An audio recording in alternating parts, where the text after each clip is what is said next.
Death is something that most people fear and don't want to think about. But is it possible that facing our mortality can inspire us to live our lives to the fullest? Yes, you don't want to ever live in fear. So if you're living in fear of dying, you're not actually able to fully be present and enjoy living.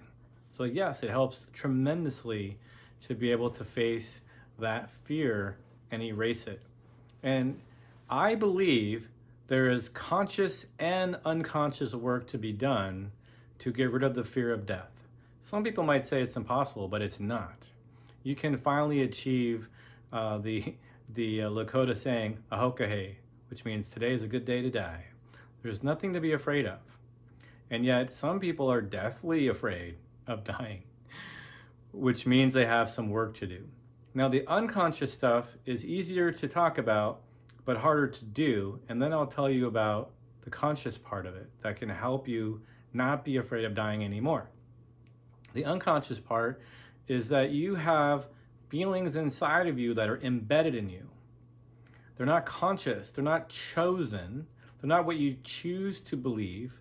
They're beliefs that are stuck in you, like programs on a computer that need to be deleted from the file folders.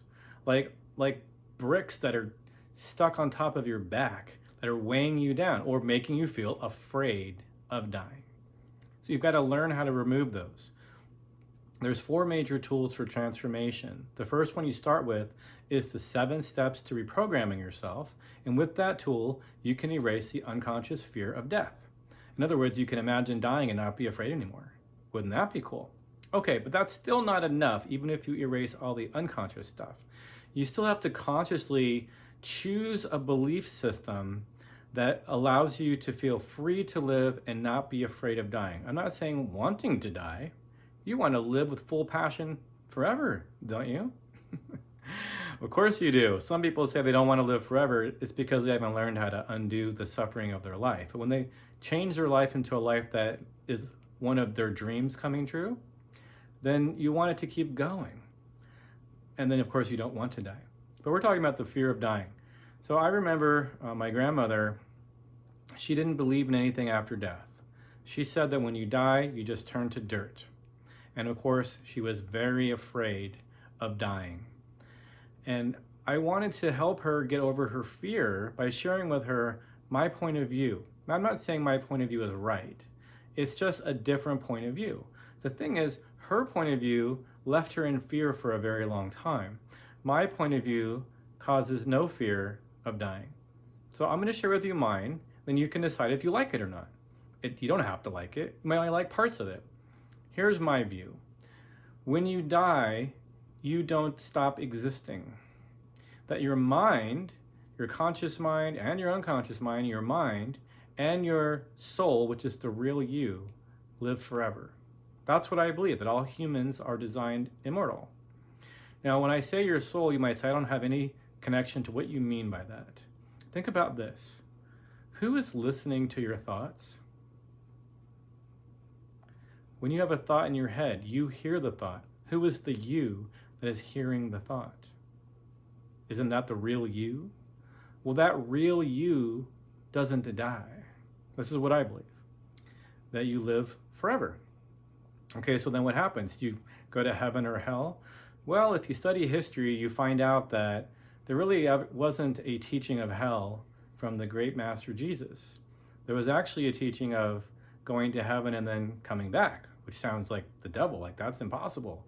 But what happened was, and you can reference this in Dr. Brian Weiss's book, Journey Through Time into Healing. Dr. Brian Weiss is amazing. Journey Through Time into Healing. In his book, he talks about the historical fact that when the Roman leaders put the Bible together, they decided to make a change, or at some point they decided to make a change. You see, at the time, people would kill you for stealing a loaf of bread. And then they would say, oh, well, if I kill someone, it's no big deal because I'll just pay for it in my next life.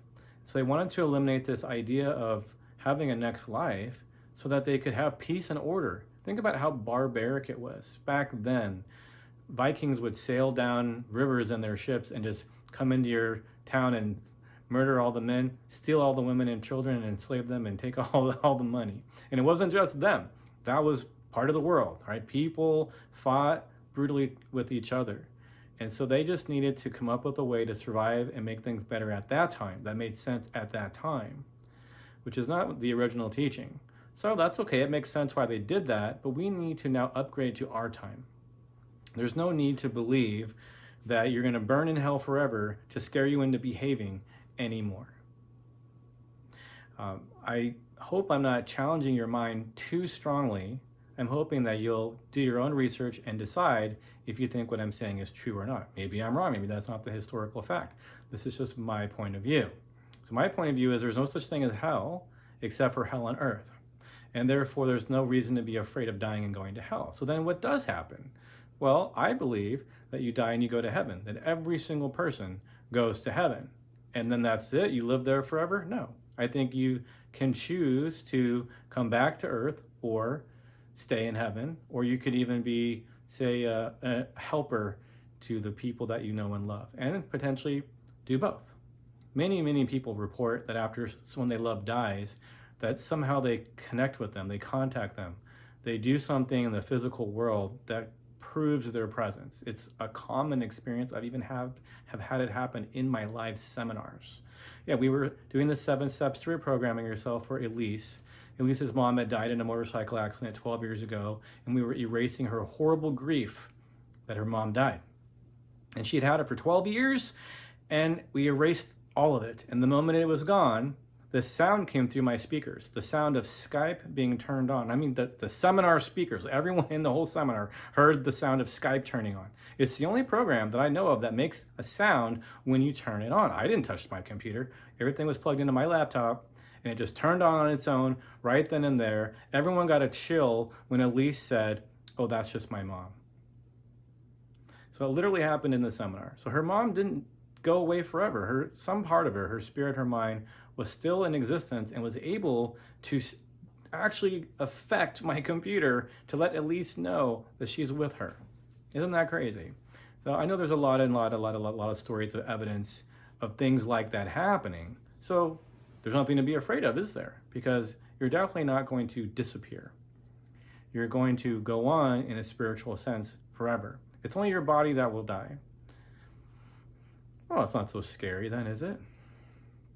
Knowing that you're never going to stop existing, that death is not the end, it is actually just a new beginning, right? Isn't there a song about that?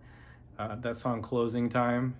Every beginning comes from some other beginning's end. That's all it is. It's just some other beginning's end, therefore creates a new beginning for you to look forward to. Now, that doesn't mean that you should try to escape your problems by killing yourself, because what will happen is you'll probably bring those same problems with you next time. It makes a lot more sense to erase the real causes of those problems from your unconscious mind so you don't carry it with you, because I believe that that goes with you forever. And so when you erase those unconscious programs, you actually erase them forever.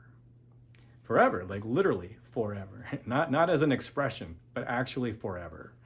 And so doing the work of transforming yourself now is actually doing the work of transforming yourself forever, ending suffering forever, releasing weight that you've been carrying forever, removing the armor of the soul forever, and bringing you into the highest form that a human being can be is our goal, is it not? Isn't that every soul's goal no matter what, on some level? And we're just experiencing different things until we finally make that our conscious path. Well, if you've reached that point where it's your conscious path to start removing the unconscious and spiritual programmings that have been causing you to experience negativity in your life, then get to it. Start learning how to do it and start removing those things, because then you won't carry them with you in your mind or your soul into the future. Which means you're going to only go upwards until finally you get to heaven on earth. You might think of that as enlightenment or becoming an avatar. You might think of it as just being happy all the time, which is the natural state of a human being. Our natural state is happiness. Our natural state is joy and bliss and love. That's what we actually are. But we don't always feel that. We're not always present to that because we have all this other negativity inside of us that we may have picked up in our childhood, we may have inherited it in our DNA from our parents that we picked, or we might have brought it in with us from before because we are immortal beings who carry with us our experiences. And as you undo these experiences and programs that you're creating unconsciously, you stop creating those problems and life becomes more and more and more of a dream come true. And in a permanent way, therefore life gets easier and easier and easier. And it might be very difficult to undo the thousands of layers that you've created over who knows how long of darkness, just so you can know what darkness is. But eventually you'll get to a place where all the areas of your life are better, where you're not swimming upstream anymore. The life is starting to get easy, and you can sit on the side of the river and watch people swim upstream, but you don't have to swim upstream because the struggle has ended. And then you can start surfing on the river, and you can continue the upward climb towards heaven on earth that every soul is destined for. And if you're watching this video, maybe you've reached that point that you want to start consciously making that climb, which is what all of my training programs are actually about, is how to do that and how to do it as fast as you can. Now, I do have some free webinars that you can sign up for. I've got a bunch of free videos, of course, that you can watch here. Just go ahead and subscribe and start watching all these videos and see how they're affecting your consciousness and how you feel. And then maybe you'll start learning the tools to start making that conscious upward climb towards living the life you've always dreamed of, that you really can have. My name's Arnoux Goran. I look forward to meeting you in person someday. Please make some comments and we'll hang out. All right, talk to you later.